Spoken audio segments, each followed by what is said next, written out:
शब्दों की शक्ति, द पावर ऑफ वर्ड्स। एक समय की बात है, एक फुसफुसाती नदी के किनारे बसे एक छोटे से गांव में लीला नाम की एक बुद्धिमान वृद्ध महिला रहती थी। वह अपनी ताकत या धन के लिए नहीं, बल्कि शब्दों की अपनी गहरी समझ के लिए जानी जाती थी। उसका घर हमेशा चमेली की सुगंध और विचारपूर्ण बातचीत की शांत गूंज से भरा रहता था।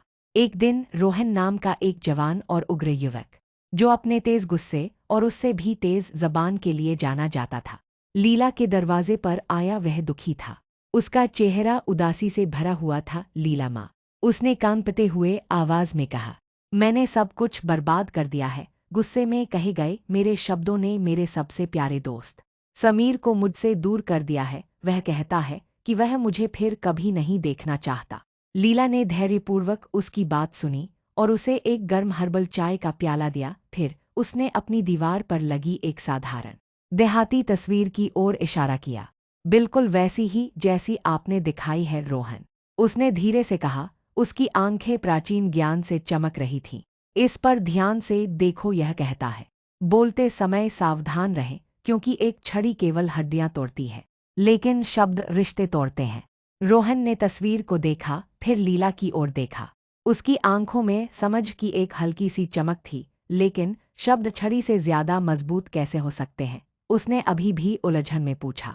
लीला ने धीरे से मुस्कुराया, कल्पना करो रोहन, अगर तुम्हें छड़ी से चोट लगती है, दर्द बहुत ज्यादा होगा, घाव दिखाई देगा और समय व देखभाल के साथ वह भर जाएगा। हड्डी ठीक हो सकती है, शायद एक निशान छोड़ जाए, लेकिन जीवन चलता रहेगा।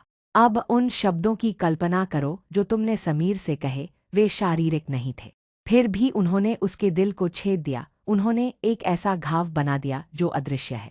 तुम्हारे साझा बंधन में एक दरार, यह घाव अक्सर टूटी हुई हड्डी से कहीं ज्यादा मुश्किल होता है भरने में। एक शारीरिक चोट देखी जा सकती है और उसका इलाज किया जा सकता है, लेकिन शब्दों से मिला दर्द रिश्ता रह सकता है, जिससे एक स्थायी कड़वाहट और अविश्वास पैदा होता है।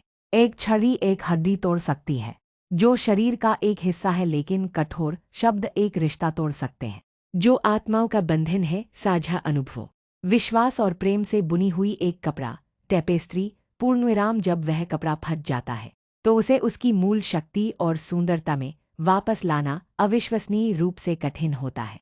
रोहन चुपचाप बैठ गया, उसके शब्दों को आत्मसात कर रहा था। उसने तस्वीर के पीछे के गहरे सत्य को समझना शुरू कर दिया। उसने महसूस किया कि जबकि एक शारीरिक चोट पल भर के लिए दर्दनाक हो सकती है, लापरवाह शब्दों के कारण होने वाला दर्द जीवन भर रह सकता है, उन बंधनों को तोड़ सकता है जिन्हें शायद पूरी तरह से फिर कभी न जोड़ा जा सके।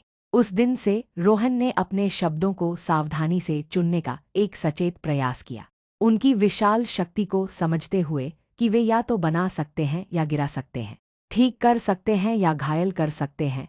उसने सीखा कि सच्ची शक्ति उसकी जबान की तेजी में नहीं, बल्कि उसके भाषण के पीछे की बुद्धि और करुणा में निहित है। और हालांकि इसमें समय और सच्चा प्रयास लगा, उसने अंततः समीर के साथ अपनी दोस्ती के टूटे हुए धागों को जोड़ना शुरू कर दिया, यह साबित करते हुए कि जहां शब्द तोड़ सकते हैं, वहीं विचारशील शब्द नम्रता और पश्चाताप के साथ बोले गए उपचार की लंबी यात्रा भी शुरू कर सकते हैं। क्या आप चाहते हैं कि मैं इस विषय पर एक और छोटी कहानी सुनाऊं?